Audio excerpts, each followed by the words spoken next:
if you're the person that's always giving and your spouse isn't the one doing it, then continue to lean into God and ask God and Holy Spirit to lead you as to open your eyes so that you won't begin to have resentment, because that can happen, so that you won't begin to have doubt, or that you won't begin to be angry at your spouse, because sometimes we don't know what they're going through. We don't know what's running through their mind. Sometimes they're talking to us, sometimes they're not. And sometimes we do the same thing.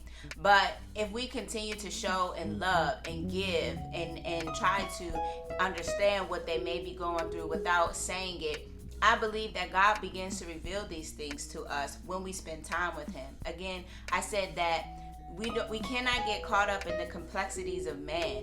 We have to allow God to do that. And for us to be in this union, I have to seek God in order to figure out what's going on with my husband.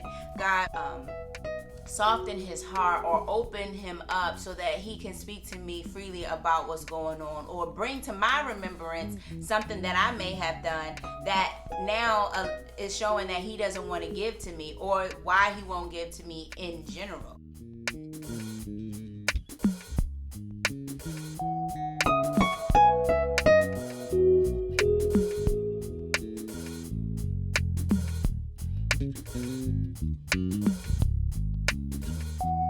Back to the Have a Try podcast. We are now tuned into the next episode in our series, Commitment in Marriage. Bible verse. Now, Diamond, we're gonna start off with this. In your marriage, what helps you to stay committed to love your husband?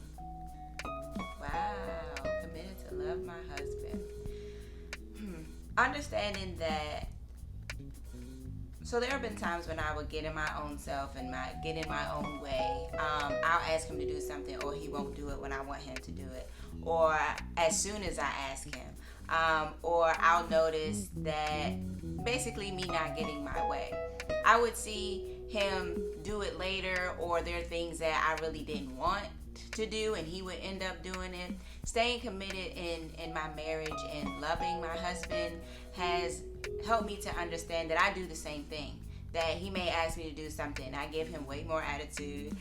He may ask me to do something and I'll wait even longer. But understanding that, over time he began just to get up and do it. Like, you know what, I'm just going to do it because sometimes I don't want to hear your mouth later. Well, fine then, that's not nice. Then I'll go, check myself and I'll be like, dang. But I didn't take offense to it because, again, depending on how I decided to come at him, I could have had an attitude. I tried to put love and understanding first, and then if it didn't happen, then I bring my attitude. But understanding how to love my husband is understanding that, he does sacrifice for me. He does give before I give, and he's teaching me how to give in our marriage. So therefore, honestly, just by the way that he gives and shows me love, allows me to love him back. And then going through the scriptures and reading the word and understanding God's love for me helps me as well. All right. Good answer. Now, the title in the book, chapter 5, Love is a Sacrifice. To you, in your marriage, being commitment, what is a sacrifice? What is a sacrifice in your marriage that you have to endure sometimes? Is this seat hot or what? So for me, again, in one of the videos, I talked about how the question was, did I feel like I was ready to get married? And in my mind, I thought I was. But then I realized I was just ready to be a mother, not to be a wife. And I was able to do the mom thing. It was easy. Because it just required my children needing of me and nurturing, and it brought a different type of sacrifice that I had to give. But when it came to my husband, it seemed a little different, and sacrificing my time and sacrificing some of the my alone time to I would be with the kids, and I have 3 children. I will be with the kids, and I will feed them, bathe them, all these things that I have to do, taking care of them, especially now in COVID, helping them with class, helping them learn, things like that. And then at the end of the day, you get into bed and somebody nudging you, and I'm like, bruh, I'm tired. I am mentally out, okay? So being able to like say, okay, I know that I had a crazy long day, but let me, be a wife. I got married, so that wouldn't have to be in sin, so let me be a wife.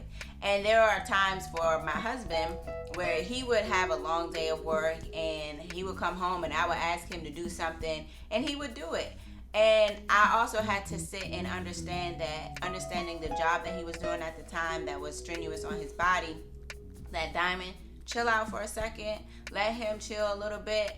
Again, that wasn't initial. I learned that over time. And then, even though he would get up and do it anyway, I learned over time that he has to have time and space too, just like I need time and space. So my alone time is something that I began to sacrifice a little bit more, because it felt more sacrificial because I have children that I am more so the caretaker of. Not that my husband doesn't help, because he does, but a lot. But my alone time.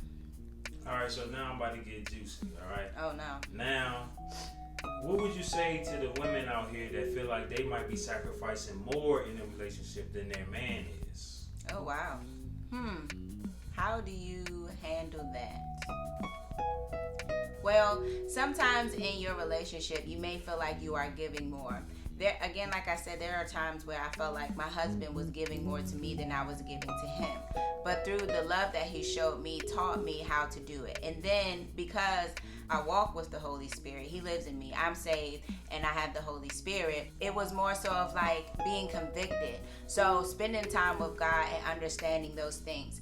Now, if you're the person that's always giving and your spouse isn't the one doing it, then continue to lean into God and ask God and Holy Spirit to lead you as to open your eyes so that you won't begin to have resentment, because that can happen. So that you won't begin to have doubt, or that you won't begin to be angry at your spouse, because sometimes we don't know what they're going through. We don't know what's running through their mind. Sometimes they're talking to us, sometimes they're not. And sometimes we do the same thing. But if we continue to show and love and give and try to understand what they may be going through without saying it, I believe that God begins to reveal these things to us when we spend time with him. Again, I said that we cannot get caught up in the complexities of man. We have to allow God to do that. And for us to be in this union, I have to seek God in order to figure out what's going on with my husband. God, soften his heart or open him up so that he can speak to me freely about what's going on, or bring to my remembrance something that I may have done that now is showing that he doesn't want to give to me, or why he won't give to me in general. But again, when we talk about friendship, it's good to be friends because you can understand how that person gives. You can understand how that person loves. And when you get married, it should just elevate that part of you and that part of that person. So be very mindful and very keep your eyes open when you are just in the stages of dating, so you don't take those things into your marriage. Because if a person isn't changing while you're in a relationship, it's going to be harder to get them to change in your marriage. So don't start something that you already see is going to be a little hard. We don't want to take projects. That's not our position. That's not our place. If we see that they are doing things that are hey, I have an issue, you have an issue, let's figure out how we can do this, and if you begin to see change, then we understand that person is mature enough to accept things, to let the ego go, to not let pride ride, and then we can move on and say, hey, let's get married. And you're already in your marriage, again, you're going to have ups and downs. So continue to keep God first, and then continue to communicate. You have to talk to one another. What's going on with them? What's happening with them? Taking that love language. So test, so that you're able to show the love that they need in order for them to feel comfortable enough of whatever that they're going through to say, you know what, this is what I've been dealing with and it has nothing to do with you, or this is why I feel like, you know, I've been acting this way towards you because this is what you had, this is what you've done. So keep God first, communicate, and just evaluate how you are handling your situations, and that change is coming because you need to be mature in order to grow. It's a part of life. All right, that's all I got. Make sure y'all leave in the comments if y'all have any other suggestions or questions that you want to know about any of the videos and topics. Make sure you leave it in the comment section. We're going to get back to you ASAP. All right, y'all? Stay tuned to the next episode of Commitment in Marriage Bible Verses.